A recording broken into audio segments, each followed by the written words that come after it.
Hey, what's up, everyone? This is episode 18 of the Morey Miles Show. Really excited to be able to release this for you. This is going to be a excellent podcast about the Azide performance. This is going to be an app that you could use to get some really great technical data when it comes to your sprinting mechanics, running mechanics, and the founder, Jack Puccini, sat down and talked a lot about the different parts of sprinting, and it just should be very insightful when it comes to better understanding what are some key points, some key variables when it comes to sprinting, but also get a little bit more information about the technology itself, and just be able to help you out and see some of the other technologies that are out there that can help you in improving your speed. So we'll go ahead and get right into it. So Jack, main thing that, to get started here, I would like to know more about, obviously, is just like the technology, how it got started, some of your background.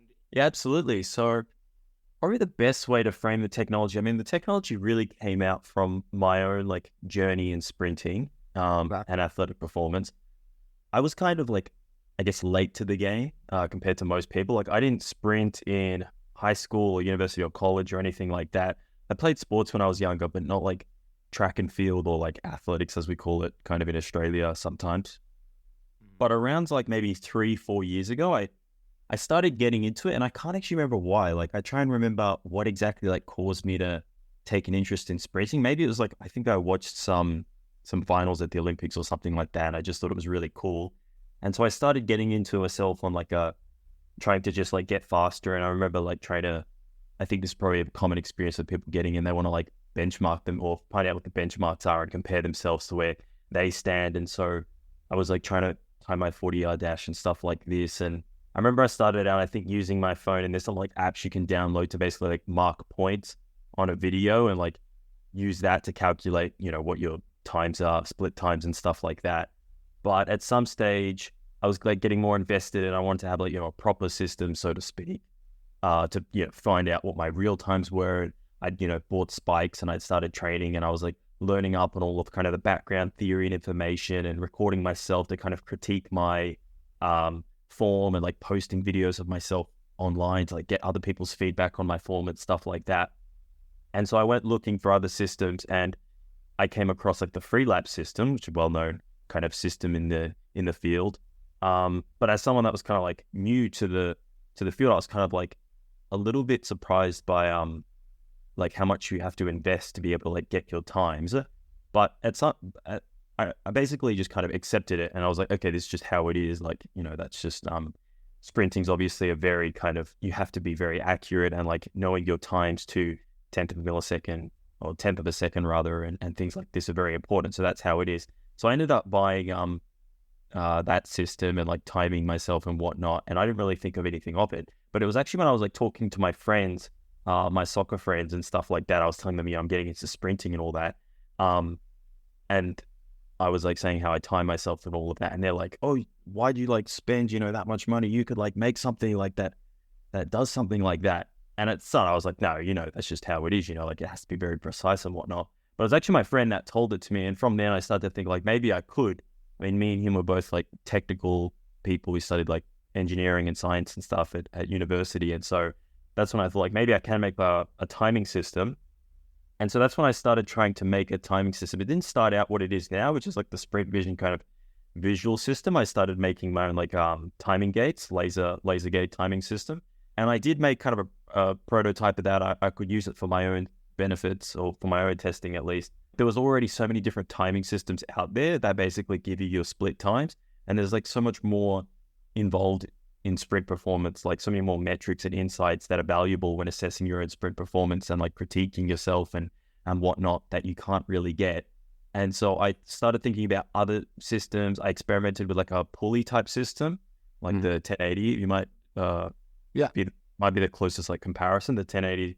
I thought if I was ever going to bring something like this to market, it would be quite difficult with the technical complexity of the product. It'd also have to be quite expensive, and there was also some other technical things. So when I came across technology that really forms the basis of the Sprint Vision software, which is basically computer vision and what's known as pose estimation, that's when I kind of moved away from more of hardware, physical devices that people use, to more of a software approach. So I realized it could be much more easily distributed. People can just use it through the internet, basically through like cloud technology and whatnot. And also added benefit is it gives you access to all of these things that I knew were important because I was like studying sprint biomechanics and whatnot for my own personal reasons and learning how sprint mechanics works and what ideal sprint mechanics look like. I was kind of familiar with all of these things that are necessary to have access to when trying to improve your sprint performance, that weren't really available through kind of the things that I'd previously been building. I mean, you can get them if you annotate videos and whatnot, but it's not really kind of automatically provided to you. And so like this, that's when I came across this pose estimation technology. I kind of realized that through that, you can actually build a really great system that kind of allows you to give a bunch of different metrics that are important for analyzing sprint performance, past just like velocity, past split times, and all of that type of stuff. So that's when I started to create that. I've been testing it and building it and improving it ever since. And that's kind of like my journey through getting into sprinting and trying to basically come up with a good solution for analyzing sprint performance. And so how does it all work in terms of the video? So you set it all up. Is there like a certain amount of frames per second that you need? Mm-hmm. And, with that, is it just like something you just can use with a normal, camera app? And, what's kind of the process through everything? Yeah, so basically, for people that might not be familiar, basically how it works is you take a video of yourself or your athletes sprinting, and there are some requirements. So you need to be recording at 4K quality and 60 frames per second. And so these settings are available on most modern smartphones. On the kind of dashboard, the Sprint Vision Azide Performance dashboard, it has a list of different devices for different brands that would satisfy these requirements. But it's pretty easy. If you just Google it, you can see if your smartphone or device or whatever you're using is capable of recording at those settings. And you need the camera to be stationary. So a lot of people, when they're filming, they kind of, as the athlete runs, they pan across. That's not allowed. So it has to be stationary. So it's using something like a tripod or something like that is recommended to keep it stationary, because using your hands, you might move a little bit. And there's also other recommendations, like you want it to be a well-lit environment. You don't want the athlete to be super, super far away from the camera and stuff like this, but it's pretty flexible. And once you have that video, you basically just crop it appropriately. So that's not like a minute long. You only have the parts where the athlete's actually sprinting, although if it's an acceleration, right before they start the sprint, you upload it to the system. And basically how the system works, I think it's a bit kind of mysterious how it just takes this video and it generates all of these things. But I think by understanding like how the kind of base technology works, it's much more understandable how it works, which is basically it looks at, so I mentioned a couple times, this technology called pose estimation, which is in the field of AI or specifically computer vision. And basically what it does is it looks at each frame in the video and it can predict where the different landmarks, which are basically just the key points on the person, like the left knee, the right hip, the left shoulder, all these points, can predict where those are in the frame. And so by basically going through the video and looking at the person in each frame of the video, we're able to determine where each key landmark is throughout the video. And so you're able to track, the movement of the left knee, the movement of the right knee, and all of the landmarks.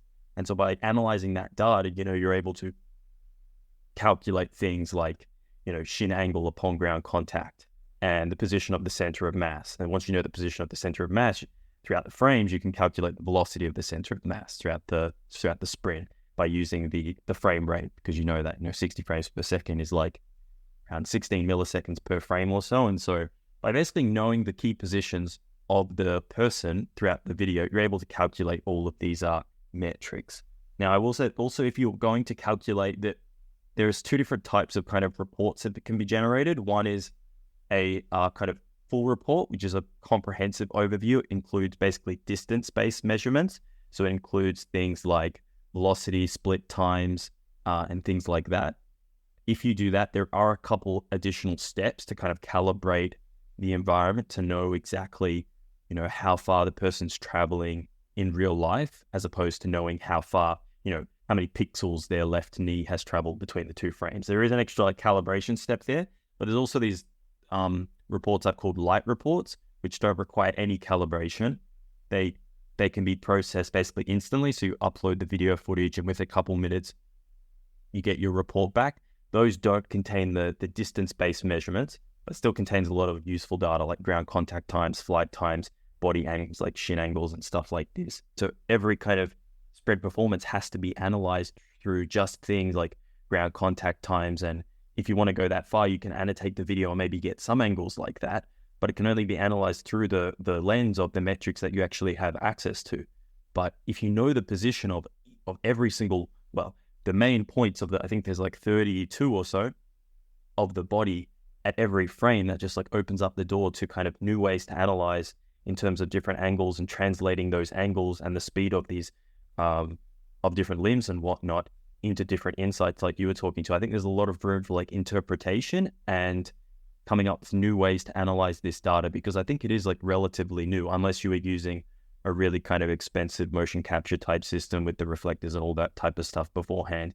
You're not able to get access to that type of stuff. And you also can overlay that with the velocity, for example, the instantaneous velocity data. You have kind of this typical pattern of acceleration and then deceleration over each step, and comparing that to certain angles and like kind of doing analysis between that and certain angles and coming up. There's just a lot of room for analysis and interpretation here. So I've been thinking about that a bit recently, and I'm sure coaches and other interested people will be able to come up with their own ways to analyze this like data, given that you can have so much more like a rich data nowadays. Yeah. And I mean, that's the big thing to me that caught my eye, just is like, it's very different in terms of the information that you're going to be getting, and how fast does it all happen? You know, so if I go in and I record myself sprinting, how much time would it take from that sprint to be done? I'm assuming it's all through your own app, right? Yeah. So basically you take the video and then you upload it, and all the light reports, so those are the ones, just as a reminder, they don't have any calibration. It doesn't give any distance-based measurements, but it gives things like ground contact times, angles, and whatnot. At the moment, that one can be analyzed instantly. Like by instantly, I mean like a couple minutes. So you upload it, it has like a loading thing, and once it loads in a couple minutes, you're able to get all the data there. For the full reports, at the moment, they take up to like 48 hours to process. Since we're in the kind of beginning stages, we're processing them more slowly and basically not trying to frustrate people by making it instant, but then having some maybe errors when the results come back.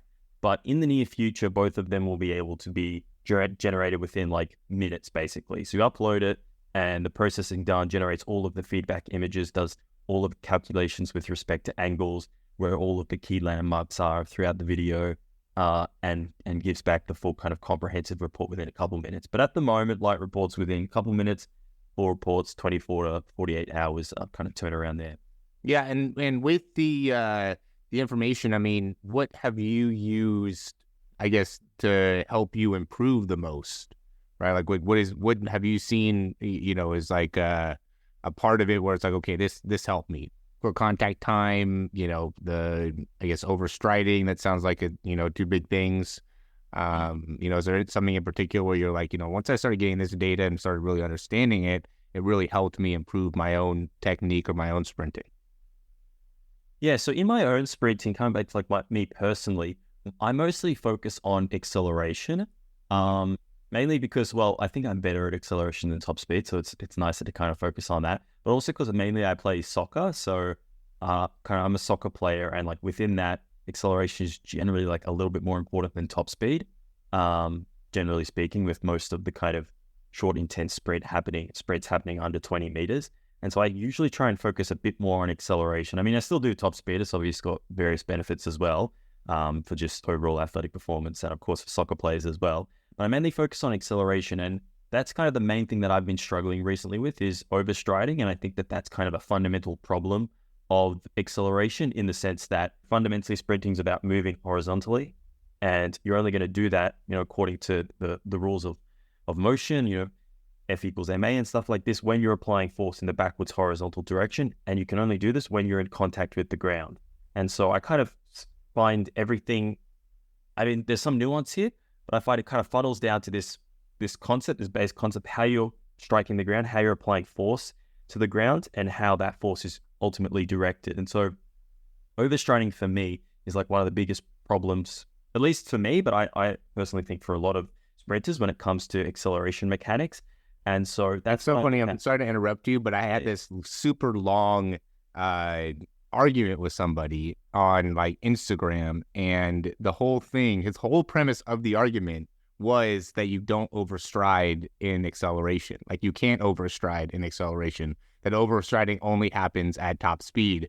And it was just like the most, it was a funny, I mean, I'm laughing at it now. It was like kind of this back and forth, and it made me, because of how adamant he was, it made me kind of second guess, like maybe you can only overstride at top speed, because not a lot of, people usually talk about reaching more at the beginning. But, I'm glad that you're saying this, because it just confirms that overstriding is, at least what I've seen, it ends up being such a killer because of and I'm sure you're kind of getting to it, the shin angle, right? Because if that shin angle is vertical at foot strike, when you're accelerating, you're basically, there's no way you can actually effectively accelerate well. Or, if you do, your foot contact time is so bad that ultimately you're going to end up not having great top speed. It'd be interesting to hear what that guy was saying and how he was so confident about it, because I mean, it comes down to really how you just define overstriding. Maybe he had some sort of other conceptualization of what it meant, but for sure, I mean, it's a thing. Like the shin angle is basically a direct kind of indicator of how much force is going in the horizontal direction. I mean, if you draw like a vector along the shin and you kind of break it down into its horizontal and vertical components, it's just a direct, indicator of how much force is going in the horizontal direction. And so shin angle's obviously important as well. How you strike relative to your center of mass is a huge thing as well. That's why I added that component to the system. There's a part in the system where it basically actually annotates with drawings like where your center of mass is, where your foot strike position is, and show some vertical lines to show if how far behind your center of mass or in front of your center of mass you're striking. And I put that in there because I just think it's such an important concept.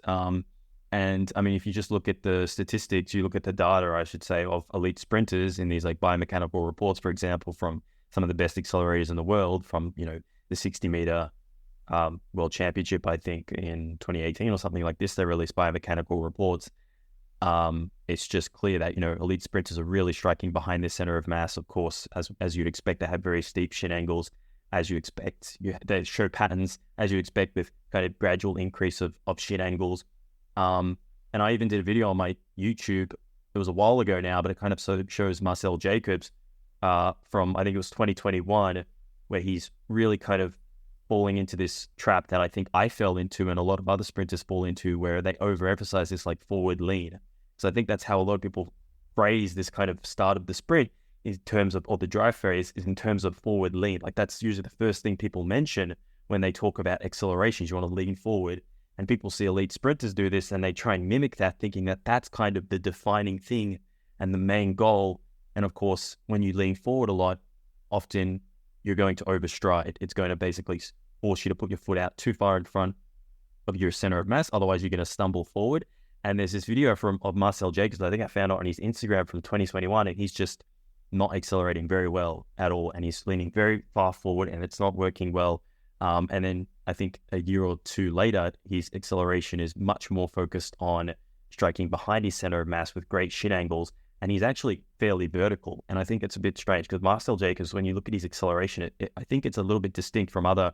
He's a very good accelerator, despite having great like top end speed as well. But if you compare to other sprinters, he doesn't, at least to me, it doesn't look like he's got this really aggressive forward lean. If you compare him to like Coleman or Sue or someone like this.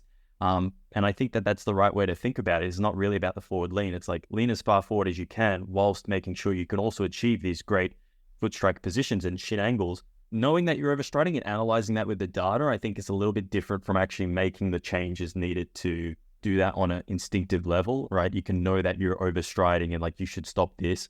But then when you're actually sprinting, or if you're actually like coaching someone, having them internalize the right patterns and whatnot, I think is a bit of a separate task. Just to say, I mean, I think that there's a ton that you can definitely go into on that. Just because I know a lot with my own experience of going down that path. It's very because I can show you a couple like 40-yard dash sprints where the people are accelerating very well and definitely landing out in front of them themselves. And so it's one of those things where, and it gets back into the hip acceleration, in my opinion, it's a lot has to do with how well can you continue to move the hip in a certain, plane or direction, ends up being a big part of it, because, I've been trying to figure out a, I guess, kind of guideline to be able to go with when it comes to the combination of foot contact time and stride length. And as I'm sure everybody does, so it's like, in your first, a big thing that I try to tell people is like first 4 steps, you want to be covering 5 yards. And so just as kind of a benchmark of something to be able to reach for. And then that first couple steps are trying to be about 0.17 seconds or under 0.17 seconds. But you see people that run, elite times that are not covering those, benchmarks. And then you see people that cover those benchmarks that don't have elite times. So it's one of those things where, it's a difficult kind of area to be able to get specific on. And I think it'd be great to be able to dive deeper into the data to really understand it at a higher level. But, like that ends up being such a big part of it is the acceleration. I was watching something that was talking about how a lot of these top sprinters get about 30% of their top speed within their first like 3 steps, which it just showcases how important those steps are. So getting the right data behind it and making it so you're doing it the right way is so important, because, going into your whole thing with the second step, I would argue there could be potential where, depending on your hip socket, there's got to be differences there, right? Because we see a lot of different types of like squatters, and it ends up being a very similar angular position in the squat as you're going through those first couple steps. And so, if there's different types of bar positions and depths and places that you get to when you're going through the squat, then there's undoubtedly different types of, subjective kind of positions that you'll want to get into based off of, different parts of your body or your hip socket or maybe your height. It's hard to know for sure which would be the main things, but I would argue that ends up being a big part of it. Like there's some people that are going to be able to land much more behind their center of mass or much more maybe under their center of mass because they have the hip position or the, ankle range of motion maybe could be a big part of it as well, as opposed to somebody that might have a deeper hip angle and therefore not have as much range of dorsiflexion and then are landing more out in front of them with their foot contact, but can still accelerate at a very high level because they're able to get force from that position at a greater degree or, greater capability while landing in all these correct positions, quote unquote, correct positions. Well, I think that there's a lot of, potential to get into on that. When you see somebody do it correctly, you see like, I use Marcel Jacobs. He has a good behind view, and you can see how he's very pronated as he's striking the ground. And then, that allows him to be able to go into supination during the landing and then very cleanly transfer his weight forward as he's going into push off, as compared to a lot of athletes that will land more supinated, more on the outside part of the foot, then roll or fall in, and then they have to get back to the outside. And that's, in sprinting, as we know, it's hundreds of seconds, and it's those hundreds of seconds over and over and over again. You could be 200ths of a second slower and you apply that to 5 steps, and now you're way behind as opposed to, being able to get those steps at the right time, makes it so now you actually have a chance in a race or have a chance to be able to run a great 40 or a great 60s. It's definitely something that's very fascinating to me to be able to try to figure out, based off of what some of your anthropometrics are, what are the correct things to do in your sprinting pattern that make it so you run fast. Yeah, I think there's a lot of room for like interpretation, how to kind of deal with all of this data now and the best way to interpret it and kind of extract new insights. with respect to all the things that you're mentioning. Kind of, I think there's definitely a lot of room in this with this kind of technology coming out now that gives much more like fine-grained data. There's a lot of ways people can interpret that. It's going to be exciting to see kind of how people deal with that, or how coaches take that data and like come up with their own insights based off of that, for sure. Yeah. I mean, do you want to give some I guess a bit of a rundown of the information and show us some of the stuff that you are able to, get and everything? This is what the dashboard looks like. There's a bunch of different tabs here, but maybe I'll just go through kind of a report. So as I said, there's two different types of report. There's the light report and the full report. Maybe I'll just go through a full report that's going to contain everything that's available. But if you go to the website, you'll be able to find this page. There's a link to this report. You can click around and play around with it yourself. So basically, this is what like a report looks like. It's got kind of an overview of the sprint on the left, kind of an overall score, some scores for some specific aspects of the sprint, like explosivity. It's like based off max velocity, split times, center of mass displacement, basically just how fast you cover ground and all the stuff there. Technique is based off of shin angles, striking close to your center of mass, things like leg recovery. If you've got like this, like one thing I like to look at is the distance between the knees upon ground contact initiation. If you have like a huge distance between your knees, often going to be a sign that you're maybe striking a little bit too far, or that back leg isn't recovering fast enough. So I think that's also factored into the technique score. Forward lean and stuff like that. Elasticity is basically just ground contact times, comparing that to elite sprinters. Elite sprinters being like 100%. I mean, coaches don't necessarily have to use this. It's a nice shorthand I use to kind of like gauge where I'm at. Top speed and like 10-meter split. You can see here as well. This is basically what the video looks like. So I mentioned earlier how this like technology works is basically identifying the landmark positions at each frame of the video. They're basically overlaid on top of the athlete as they run. So these are the main landmarks that are used. Kind of, you can see the 3 points of each foot, the knees, hips, shoulders, stuff like that. And that's basically just the raw video that the user would have captured. So I just took this here on a tripod. And there's also this video, which is basically showing the instantaneous velocity of the center of mass throughout the sprint. It also has the split time here, and it also has the center of mass annotated on the video. So it's just like red dot here. And how is that calculated, the center of mass? So the center of mass is calculated by basically taking kind of a standard portions of a regular person. It's not going to be 100% kind of specific to that person. So there is a little bit of room for error there, but I found that it's been quite accurate. I mean, even if you just take apart from the start where kind of the center of mass isn't even going to be on the body, it's going to be like a point outside of the body due to the way that the person is positioned. But during upright sprinting, like even if you just take the middle of the hips, that's usually a pretty good indicator. But instead of doing that, what we've done is basically taken the average model of the different mass of the different limbs of a person, of a standard person, for example. And then basically saying like, the leg is like 1 point whatever times the weight of this. And using those points and also using the calculated landmarks along with this kind of average values, you're able to calculate the point in space of the center of mass. So that's how that's calculated. If you really wanted to, you could do it like very specific. You could measure out all of this for an individual athlete, but I don't think that would be worth it. As I said, like just taking between the two hips even gives a pretty good estimate. Yeah.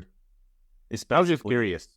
Yeah, no, of course. So this basically just gives a split. It stops once you pass the 10-meter split line. And so this is just like the video analysis. I mean, this is interesting just to look at, but basically most of the analytics and whatnot are available through these tabs up here. So this is like the analytics tab, and you can look at some things here. The insights is basically just graphing each of the key metrics over each step. So you have ground contact times, for example. These are what I was talking about earlier, where if there's like some sort of potentially negative or positive, in the case of like one of these medals, as they're called, they're present, it kind of indicates some sort of technical issue there. Like you can see here between step 3 and 4, there's an increase in ground contact time. Step 4, I'm like maybe striking too far out in front of the body is potential.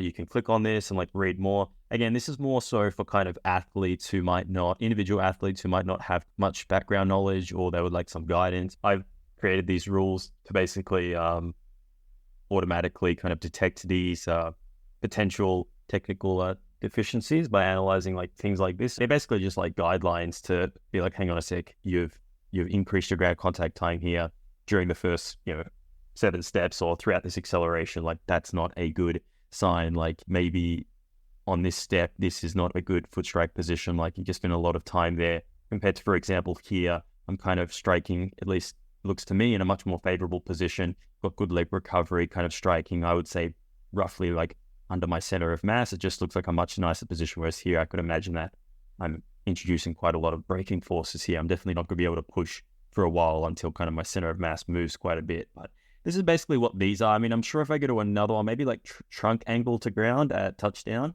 So here, I've got like this one, which is just like a positive indicator because my trunk angle is gradually increasing over the start. I mean, maybe late acceleration, not so great, but gradual increase over the first couple steps. Got this like kind of positive indicator here. So this is basically what these are, just all the different metrics. You can see them plotted out, and it has the respective image for the steps when you scroll through. So if I go to like a termination metric, like termination knee angles, it'll show the termination image for that. So it has the initiation angles and the termination angles for knee and shin and trunk as well. Do you have hip too, or just knee, shin, and spine?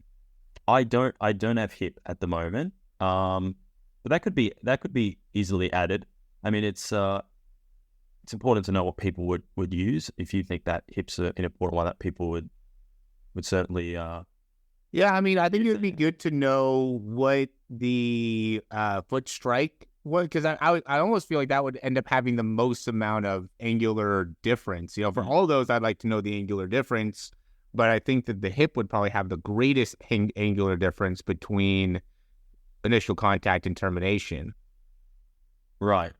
So, it would be interesting to be able to see, especially, when you look at it from a, one leg compared to the other leg, if you are going through 50 or 60 degrees of, extension on one side, but only 35 degrees on the other side, then it's a pretty good indicator of, a specific type of tightness. And another thing to even go into too, and I'm going through and trying to find, like the Adaria report here, but one of the things that we would do as well through it would be able to get like a better predictor of injury, like based off of this information, you're a little bit more at risk to pull a groin, or a little bit more risk to pull a hamstring. And that in itself could be just so unbelievably valuable for an athlete, to be able to have like a flag, like, hey, this is telling us like you might be at risk pulling your hamstring. You're not getting, too much knee extension and limited hip extension. Like this is not a good pattern for your bicep femoris or whatever. Mm-hmm. Yeah, sure. I mean, any angle and whatnot that could be determined from those key kind of points of the person or the athlete throughout the sprint can be used to calculate any angle and things like that. So adding that would be a good idea. And also, it's interesting that you talk about asymmetry. There is kind of a point about asymmetry later on with the top speed report. So there's two different types of reports. Like this is the acceleration one, but there's also top speed available. And in the top speed, there's an additional kind of option to do asymmetry analysis between the left and right sides.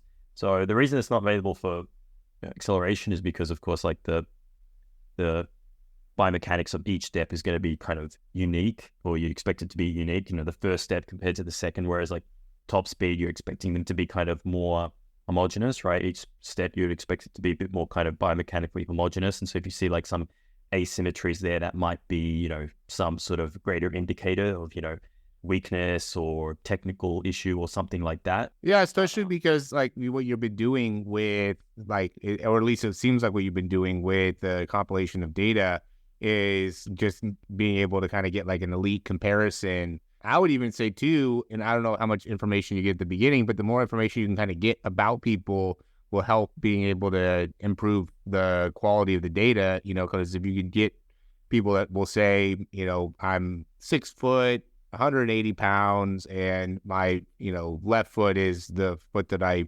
have in front, then you can start to get a compilation of information, on your end to be able to say, okay, based off of some of this information that I'm getting, you can get a better technical analysis of what are some of the biggest problems in, 5 10 years, especially when you have more and more people and more and more information. It'll just make it so the data will probably just pop out information that you don't even need to like really look into. It's just like, oh wow, 6'1" people, and I start with their left foot have like the force needs to be, or their hip angles need to be this, or their shin ankles need to be this, or the big difference between people that are 6'3" and 5'8" in their center of mass, and like all that information could just end up just being right there in front of you. And it could be something that we, from a general perspective, just looking at it or just getting, whatever basic force data, we'll never be able to really see because it's impossible. There's only so many cases, only so many people I could work with. And even, with that, there's only so much I could remember from, somebody that's 5'10" in comparison to someone 6'3", that are, key differences. But if you have all that data just stored, then it could just be that much easier to be able to access and utilize. Yeah, and I've been thinking about when you do these types of data analysis, like one of the methods that they use is like machine learning kind of analysis where you don't have to kind of come up with your own kind of interpretations or rules of the data. Like, oh, we're going to be looking at this angle because that's indicative of like future hamstrings, or that's a predictor of future hamstring strains, or something like this. You don't really need to come up with your own rules to determine that. You basically just have a huge amount of data, and from that data, you're able to just extract insights without having to basically even really have much background information yourself. But the limitation of this approach is that you need a lot of data. It's not going to be that insightful if it's like, oh, elite sprinters have like lower ground contact times. But if you have something like, for example, like this, which is the location of each of the key points throughout the sprinting, cycle, or for example, throughout an acceleration, and that, okay, this is from an elite sprinter, this is from a person who runs this time, this is a person from this height, this is a person that's had recurrent hamstring injuries. Just having that much fine-tuned data, knowing the exact position, gives you so much more data. And I think in the future, there's definitely going to be some sort of studies along the lines of this, where you're implementing these kind of machine learning approaches to data like this. And you have so much of it, just in this one video, I have, thousands of data points to be able to extract out these insights that people haven't even thought about before. Like, oh, this angle or this particular metric has a strong correlation with hamstring injuries, or people that are really good over the first whatever steps tend to exhibit this quality and things like that. So absolutely, looking on like a more global scale in the future is a very exciting possibility. I think that's probably going to happen. I would imagine. I think it'd be very interesting. So anyway, yeah, these are basically all of the things here. There is this elite comparison. I mean, it is nice to be able to see kind of how the average elite athlete compares also these individual athletes. This is just taken from the one I mentioned earlier, the biomechanical reports from the 60-meter World Indoor Championship. I think it's 2018 or something. And then you also have the instantaneous velocity graph. So you have the smooth velocity and also the raw velocity. And with the raw velocity, you can see more of that kind of typical pattern acceleration, deceleration over each step. I haven't looked into this, but it'd be interesting to see if people could actually like analyze this data, this kind of raw data, because I'm sure there's some sort of interesting things contained within the data, like how far, like if you're overstraining or having like a bad foot strike position, maybe like the deceleration moments will be much more drastic compared to the acceleration moments or something like this. I mean, people just tend to smooth everything out, but maybe sometimes that can kind of, clean away some sort of insights that might be able to be gleaned from just looking at the raw data. So that's interesting. I haven't done anything there though, but that's that raw data is present. And you can download all of this, I think, from the data overview. So it just has some average values of the stride frequencies and whatnot, and you can download all of the raw velocity data, instantaneous smooth data and all that type of stuff, and all of these metrics as well from the data overview. In the technique analysis tab, this is the one I was talking about earlier, where it takes like various metrics and kind of combines them together to try and form like a more holistic view of a certain kind of quality during acceleration in this case. So for example, foot strike. So it would take like ground contact time, shin angles. It would take distance to center of mass at touchdown, things like this, step velocities and whatnot. And it would kind of synthesize those to basically generate a small report that evaluates this quality foot strike. So I think coaches might find it interesting, but I think it's more valuable for those individual athletes. But I still read them. I still kind of look at them. And I like looking at these images, as I mentioned earlier, which is basically the annotation of the foot strike position relative to the center of mass position at touchdown. It's kind of a rough representation, but it gives me kind of just a quick glance at what's happening at that particular point with respect to my foot strike position. And also up here, we have like step velocities plotted along with distance to center of mass at touchdown, which I think are two like really important qualities.